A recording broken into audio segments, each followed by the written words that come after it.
Well, we've all heard of Lizzie Borden, right? But 60 years before her family's death rocked Fall River, another murder sent chills through the area. A local mill girl was found hanged. She was pregnant, and the suspect was a local minister.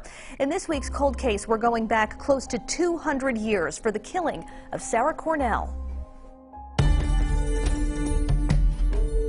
Through the gates of the Oak Grove Cemetery in Fall River, past the graves of the Borden family and their daughter Lizzie, lies Sarah Cornell. Sarah Cornell was a mill girl, one of thousands of young women who got jobs in the mills throughout New England. But close to 200 years ago, Sarah's ordinary life took a horrible turn. December 1832, a farmer is driving his cattle across his land, and he discovers the body of Sarah Cornell hanging from a pole in a haystack yard.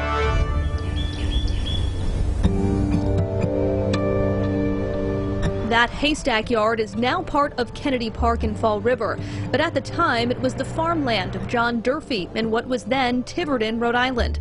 Local historian Rory Raven wrote the book Wicked Conduct about Sarah's death. At first there's talk that she had committed suicide, but then that pretty quickly appears to not be the case. And she's clearly the victim of a murder.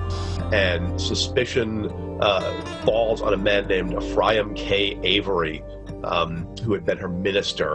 And they seem to have had, well, they definitely had this kind of tortured on-again, off-again relationship. And it was revealed or discovered that she was pregnant, a few months pregnant. And clearly he's a married minister, and if he's been having a relationship with a mill girl and now she's pregnant, you know, he'll be ruined.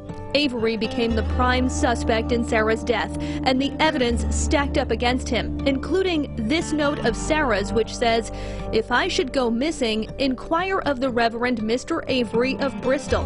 He will know where I am." The note was dated December 20th, the same day she was killed. Avery eventually stood trial for murder, but Raven says the defense called twice as many witnesses and assassinated Sarah's character. Avery walked free, and no one else was ever tried for Sarah's death.